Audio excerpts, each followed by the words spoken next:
Oke, bismillah ya. Nah, setelah tadi diceramai oleh Krishnamurti tentang bagaimana kita jangan terbelenggu, bagaimana kita harus mandiri jadi cahaya untuk diri kita, di buku itu ada uraian begini, orang itu kadang-kadang punya dalih untuk tidak melakukannya. Yang paling banyak dalih itu yang pertama, aku tidak mau berubah. Orang yang tidak mau berubah ini biasanya orang yang terjamin hidupnya enak dengan situasi sekarang. Orang yang menemukan pleasure dengan situasi sekarang. Sudah mas sampean itu terbelenggu loh, sampean itu dijajah loh, ndak apa-apa Pak, enak kok. Ya kalau sudah kayak gini ya dia akan mau berubah sudah. Saya nyaman kok Pak dengan yang seperti ini. Ya sudah. Jadi ini akan jadi hambatan. Cara berpikir bahwa baik-baik saja kok Pak semuanya, padahal tidak baik-baik saja. Nah ini problem pertama. Ada problem kedua. Problem kedua biasanya alasannya sulit. Iya sih Pak, memang harus pembebasan, tapi ya sulit Pak.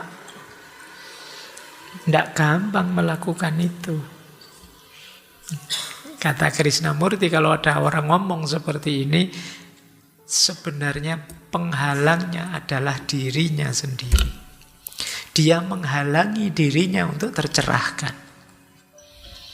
Jadi ini alasan kedua. Jadi alasan pertama itu alasan, gini saja saya sudah enak kok Pak.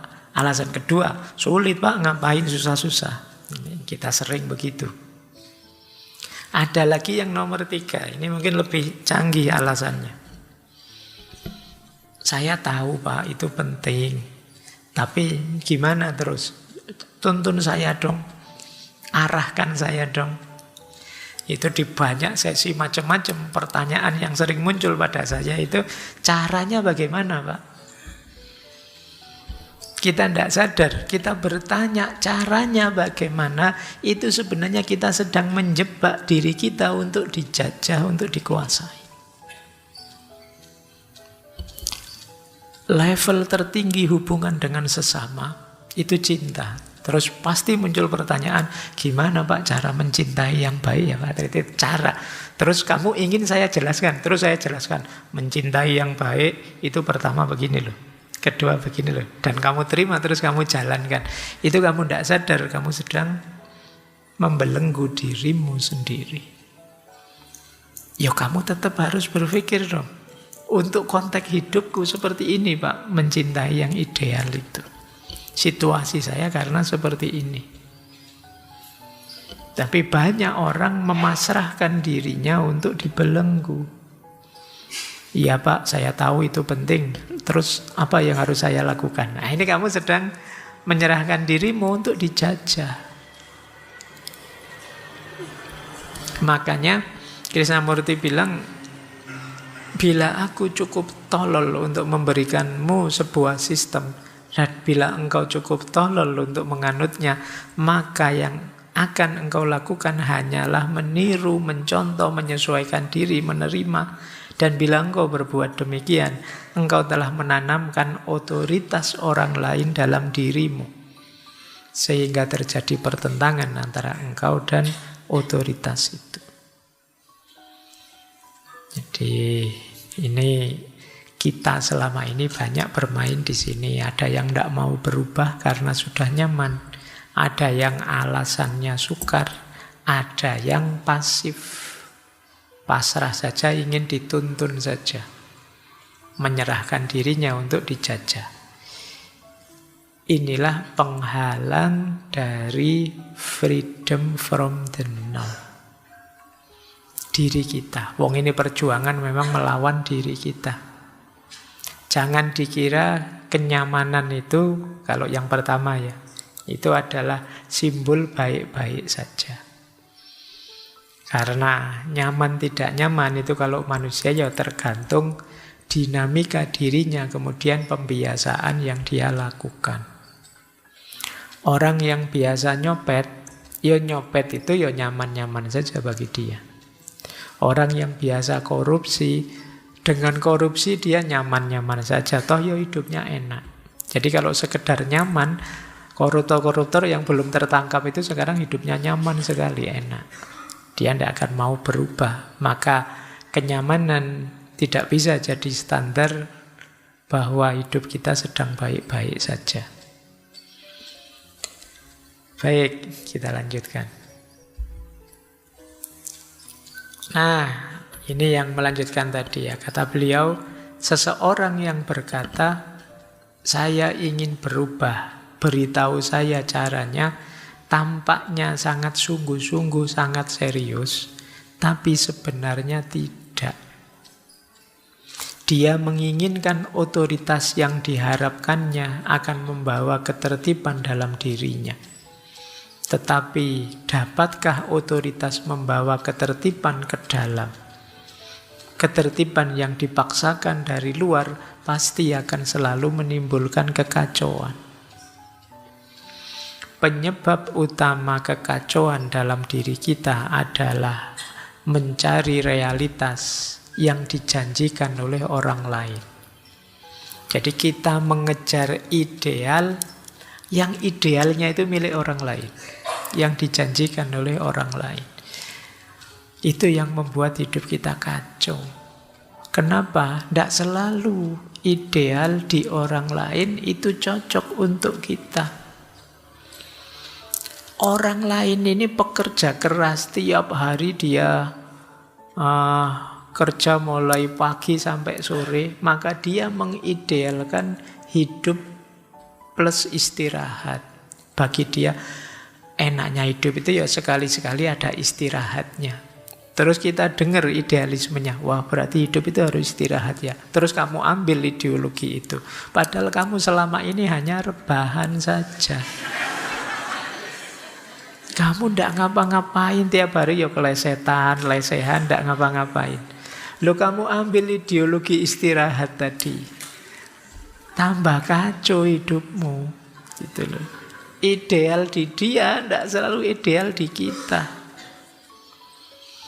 dalam hal apapun. Makanya kata beliau, ya perbuatan yang mengacaukan diri kita itu kita menggunakan ideal untuk orang lain, kita pakai untuk hidup kita.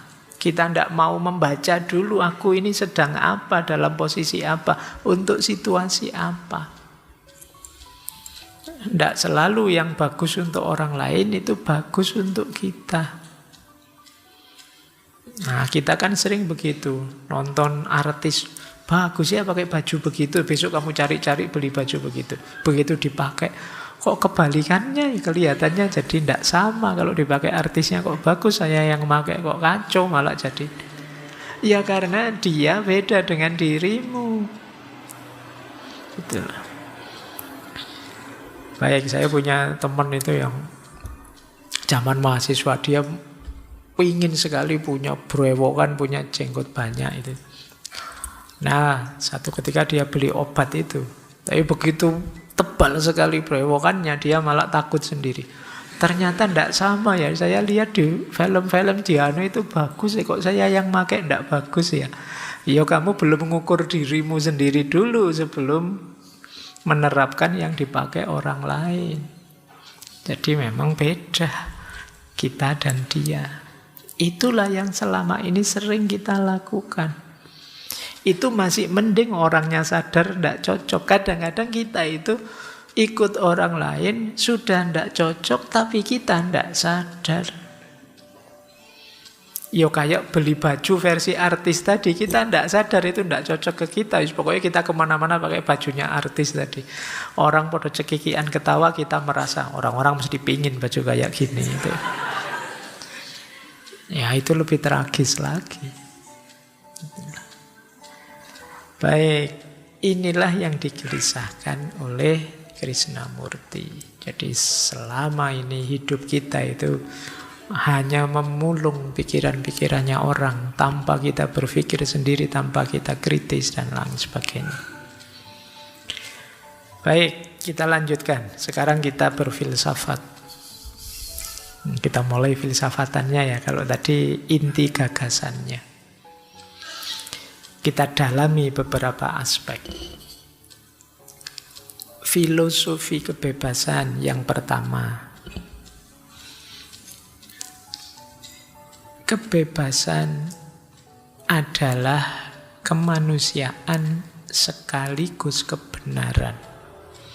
Tadi sudah saya jelaskan sedikit ya, bagaimana hakikat diri kita manusia itu antara lain kebebasan. Tadi sudah saya sebut fitrahnya manusia itu bebas. Itulah mengapa kata Krishnamurti, kebebasan adalah hasrat yang paling membara, mendesak, menggebu-gebu dari setiap manusia. Tidak ada orang yang senang diatur, senang dijajah, senang dikendalikan. Kenapa? Nabrak fitrahnya. Jadi maka kebebasan itu ya kemanusiaan, ya kebenaran. Dimanapun ada fenomena penjajahan, pasti akan segera muncul fenomena perlawanan dan pemberontakan. Kenapa? Ada fitrah yang sedang dilanggar, yaitu kebebasan. Kita ingin segera bebas karena ternyata dijajah, dizolimi, itu tidak nyambung dengan kemanusiaan, dengan fitrah kita. Dari situ terus disimpulkan sebenarnya kebenaranlah yang membebaskan, bukan usaha kita untuk menjadi bebas. Maksudnya apa? Kebebasan itulah kebenaran. Kita kan merasa seolah-olah berjuang untuk meraih kebebasan. Tapi sebenarnya tidak begitu. Kebebasannya sudah ada, sekarang sedang terhalang. Itu saja. Jadi kebebasan itu ya kebenaran hidup ini ya hakikatnya kan kebebasan. Sekarang sedang terhalangi, jadi bukan hilang. Yang terus kita kejar, kita cari, enggak. Daya bebas itu sudah ada dalam diri kita. Tinggal dihalangi atau tidak, disadari atau tidak, dimaui atau tidak. Cuma itu. Ada orang yang memang tidak mau bebas. Enak Pak dijajah itu tidak pakai mikir apa-apa, diatur daripada capek mikir, terserahlah, pasrah saja. Mungkin ada orang begitu. Ada juga orang yang tidak sadar bahwa dia dijajah. Masa sih Pak kita dijajah? Wong rasanya biasa-biasa aja, itu rasanya enak-enak saja. Ngopi juga masih enak, masih nyaman kok misalnya. Nah ini tidak sadar namanya. Nah, jadi kebebasan adalah kemanusiaan sekaligus kebenaran. Maka kebebasan sejati tidak terletak pada mengejar kesenangan, tapi mengejar kebenaran. Ketika kita ingin bebas, sebenarnya bisa dikatakan kita ingin benar. Karena kebebasan itu kebenaran. Menghidupkan kebebasan berarti menghidupkan kebenaran. Cara hidup bebas sama dengan cara hidup benar. Awas lo ya, kata-kata bebas jangan diganti liar atau suka-suka. Karena di balik kebebasan pasti ada tanggung jawab. Kamu bebas milih apa saja, tapi tetap akan dituntut bertanggung jawab atas efek dari pilihan itu. Ya memang begitu rumusnya orang hidup. Manusia itu kan memang oleh Allah diberi kuasa milih dan bebas, tapi sekaligus nanti akan dituntut pertanggungjawaban dari pilihan-pilihan yang dia ambil. Ini yang pertama. Filosofi kebebasan adalah kebenaran dan kemanusiaan. Filosofi kedua. Kebebasan itu bukan tujuan, tetapi dia adalah journey, dia adalah perjalanan. Kalau itu perjalanan, ya dia sifatnya tidak sekali jadi, tapi berproses, bahkan proses itu berkelanjutan. Kata Krishnamurti, kebebasan bukan tujuan yang harus dicapai, tetapi cara kita menjalani setiap momen dengan terbuka dan kesadaran penuh. Itulah kebebasan. Jadi bukan tujuan. Kalau itu tujuan berarti sekarang sudah bebas, selesai. Kan tidak begitu. Jadi hidup kita itu harus dari pilihan bebas ke pilihan bebas selanjutnya, ke pilihan bebas selanjutnya. Ini proses yang tiada akhirnya. Sampai kita mungkin meninggal besok, ya kita ada di circle ini, ada di proses ini. Bahkan ada yang bilang kebebasan itu justru di awal, tidak di akhir. Di awal itu maksudnya awal perjuangan itu dimulai dari kebebasan. Makanya dulu Pak Karno menyebut kemerdekaan itu jembatan emas. Kenapa disebut emas? Karena sangat berharga sekali. Kalau tidak ada kebebasan kita tidak bisa ngapa-ngapain. Tapi bagaimanapun dia hanya jembatan. Kalau kita tidak melewatinya untuk meningkatkan kualitas diri, membangun dan lain sebagainya, tidak ada gunanya kebebasan itu. Jadi makanya ayo kita bebas, tapi kebebasan yang bertanggung jawab, dan kebebasan itu bukan tujuan tetapi proses yang terus menerus. Seperti tadi loh, kadang-kadang ada yang ingin merampok hidup kita, mengendalikan hidup kita. Itu kan tidak sekali momen, tapi ya di setiap momen. Maka kesadaran kita ya harus continue terus menerus. Kita harus senantiasa menyadari diri kita. Jadi setiap momen, ini maksudnya gimana sih? Saya harus bagaimana sih? Tanggapanku pasnya gimana sih? Nah, kita harus berani begitu. Kalau di Krishnamurti bahkan ada anjuran kita harus mau sering-sering agak mengambil jarak dari diri kita sendiri. Kalau istilahnya dulu Ki Ageng Surya Mentaram itu merui gagasane dhewe. Mengetahui pikirannya sendiri. Jadi semacam kita mengambil jarak keluar dari diri kita terus mengawasi, oh ini toh saya yang sedang berpikir, ini toh saya yang sakarepe dhewe, oh ini toh saya. Itu namanya mengambil jarak. Ki Ageng Surya Mentaram itu menyadari ini itu ketika beliau satu ketika hampir tewas tenggelam. Jadi beliau ini satu ketika kena arusnya air terus megap-megap. Dari situ beliau merasa seolah-olah melihat dirinya sendiri. Oh itu toh aku yang megap-megap itu, yang selama ini berpikir macam-macam, yang selama ini ingin keluar dari istana itu. Dia merasa bisa mengambil jarak dari dirinya. Itu kalau ilmu kanuragan itu ada istilah apa, ngerogo sukmo, jadi keluar. Tapi bukan itu maksudnya ya. Jadi mengambil jarak itu kita mengkritisi diri kita sendiri secara objektif. Karena kadang-kadang kita itu kalau tidak terlalu keras pada diri kita, kadang-kadang terlalu permisif, terlalu membolehkan, dengan cara mencari alasan-alasan. Maka penting kita objektif mengambil jarak. Ternyata saya itu cerewet ya, ternyata saya itu baper ya, ternyata saya itu kalau ngomong nyelekit ya. Itu kita bisa tahu itu kalau kita mengambil jarak. Kalau kita masih melekat dengan diri kita, biasanya kita tidak sadar mana titik-titik kurang, titik-titik lemah kita. Untuk sadar, untuk paham, ya harus mengambil jarak. Saya tahu kalian ini cakepnya luar biasa, yang ini cakep biasa, yang ini tidak cakep, itu kan ada jarak. Kalau tidak ada jarak, sulit saya milih mana yang lebih cakep, mana yang tidak cakep.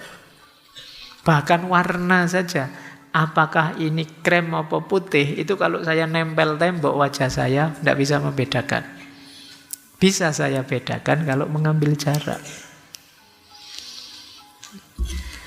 Nah, itu gunanya. Kebebasan sebagai proses yang berkelanjutan, mari kita sadari terus-menerus, kita refleksi, kita evaluasi antara lain dengan mengambil jarak dari diri kita. Lanjut.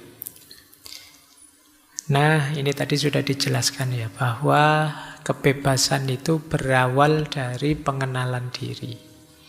Mengenal diri sendiri secara mendalam adalah kunci menuju kebebasan. Semakin engkau kenal dirimu, semakin jelas bahwa dirimu sendiri itu tidak ada habisnya untuk dipahami. Engkau tidak akan mencapai satu pencapaian, engkau tidak mencapai satu kesimpulan. Karena memahami diri itu sungai yang tidak ada ujungnya. Kita berubah terus. Nah, lanjut. Kebebasan bukan tentang mencari kesempurnaan, tetapi tentang menerima ketidaksempurnaan dan kelemahan bawaan manusia. Jadi mengenali diri tadi bukan kok terus dalam konteks mencari kesempurnaan diri, tapi menerima diri kita apa adanya.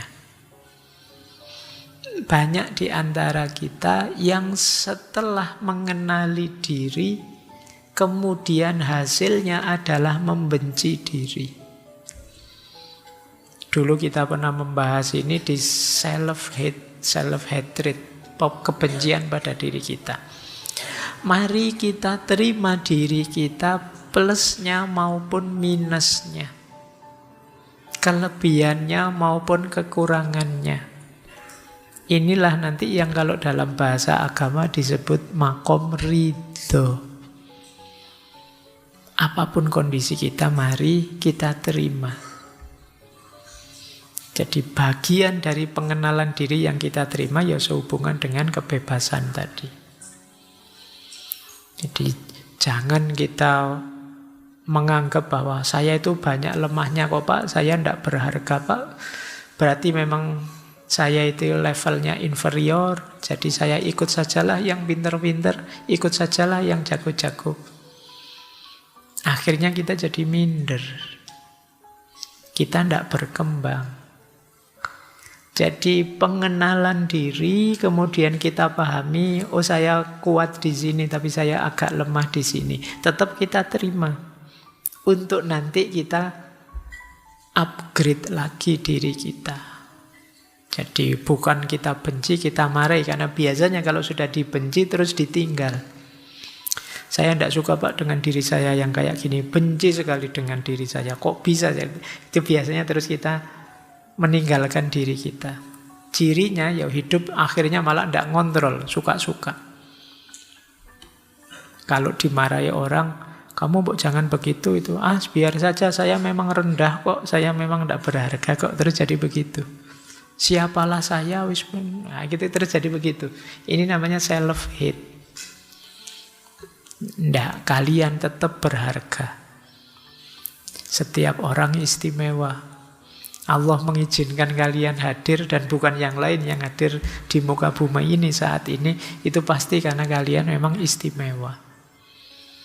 Masing-masing dari kalian. Hanya saja kalian sering tidak kenal diri kalian karena kalian jarang membaca diri kita. Baik, kita lanjutkan. Mari kita terima hidup kita, kita ikuti arusnya, kemudian kita upgrade diri kita. Jangan menyerah begitu saja, didominasi, dijajah. Lanjut. Nah, ini yang sering orang salah paham. Bebas berarti suka-suka ya Pak. Bebas berarti liar ya Pak. Bebas berarti semaunya sendiri. Bebas berarti egois. Tidak, kata Krishnamurti. Mengejar kebebasan itu bukan tindakan egois, tetapi satu kerinduan yang mendalam untuk bebas dari konflik batin dan konflik lahir. Saya lanjutkan. Menjadi bebas berarti melampaui batasan ego dan menyentuh luasnya eksistensi. Menjadi bebas, untuk benar-benar bebas, seseorang harus melampaui batas-batas dirinya yang terbatas dan merangkul seluruh umat manusia. Menjadi bebas berarti melepaskan semua keterikatan dan identitas, dan hidup sepenuhnya di masa kini. Jadi justru kebebasan itu bukan melakukan tindakan sewenang-wenang, suka-suka, atau egois. Tapi bebas itu melampaui ego kita. Kalau kita masih terpenjara oleh ego kita, ya sebenarnya ya kita masih belum bebas. Tadi kan ada di awal tadi ya, kita sering dipenjara oleh ego dan identitas kita. Bayangan ideal kita tentang diri kita, yang itu membelenggu kita. Terus jadi tidak berkembang hidup kita karena terpenjara ego. Justru kebebasan itu, orang bebas sejati melampaui ego. Orang menganggap saya tipenya begini, tapi sebenarnya saya tidak hanya begitu sih. Cobalah saya lakukan yang tidak sekedar itu. Ini namanya kita bisa melampaui ego. Jadi ada orang yang terlalu kuat memegangi identitas dirinya, sifat pokoknya saya harus begini, saya harus begitu, tidak melihat situasi, akhirnya menyulitkan dirinya sendiri. Itulah ego. Yang tadi sudah saya contohkan, kita ingin dikenal sebagai orang yang begini, orang yang begitu. Pak, saya terlanjur kuburu sana ya Pak. Oh, saya terlanjur ada di kelompok ini yang kontra ya Pak. Berarti saya harus kontra terus ini. Ini jebakan identitas. Itulah yang disebut ego. Tidak bisa Pak, saya selama ini sudah postingan saya ngeritik terus ya. Masa ganti mendukung? Tidak bisa lah, ya tetap harus kritik Pak. Nah, ini yang disebut ego. Melampaui ego itu, iya sih selama ini saya ngeritik, tapi untuk yang ini saya harus mendukung dan memuji ini. Meskipun kapan-kapan kalau ada yang tidak beres tak kritik lagi. Inilah orang yang bisa melampaui egonya. Tapi kalau kalian terjebak, ya seperti tadi, oh saya kan sudah dikenal sebagai kritikus Pak, jadi ada apa saja tak kritisi. Itu kamu menjebak dirimu sendiri. Disitulah ego. Dan kebebasan pasti bukan itu. Jadi kalau orang bebas kok sewenang-wenang egois, dia salah paham terhadap makna kebebasan itu. Justru kebebasan itu menuntut kita melampaui ego. Untuk tidak nyari enaknya sendiri, nyari senangnya sendiri. Atau terjebak dalam identitas-identitas. Oke, untuk tidak terjebak, tadi kuncinya ya kalian kenali. Selama ini aku mencitrakan diriku sebagai orang yang gimana sih? Itu akan ketemu egomu apa. Mungkin mencitrakan dirimu sebagai anak soleh, sebagai mahasiswa yang rajin, sebagai orang yang murah senyum. Itu kan jebakan-jebakan itu sudah. Teman saya yang satu itu loh Pak, dia murah senyum. Kebetulan kamu pas dengar, wah orang nganggap aku murah senyum. Nanti kamu keluar senyum terus pokoknya. Karena sudah dijebak oleh identitas tadi. Kemana-mana memaksa dirimu harus senyum terus. Oh ini banyak kalau diperluas contoh-contohnya ya. Mungkin ada yang fanatik dengan model rambut, ada yang fanatik dengan kostum, ada yang fanatik demi ego tadi. Oke, ini filosofi kedua. Jadi kebebasan tidak sama dengan ego. Oke, saya akhiri sekian. Kurang lebihnya mohon maaf. Wallahul muwafiq. Wallahu a'lam bishawab. Wassalamualaikum warahmatullahi wabarakatuh.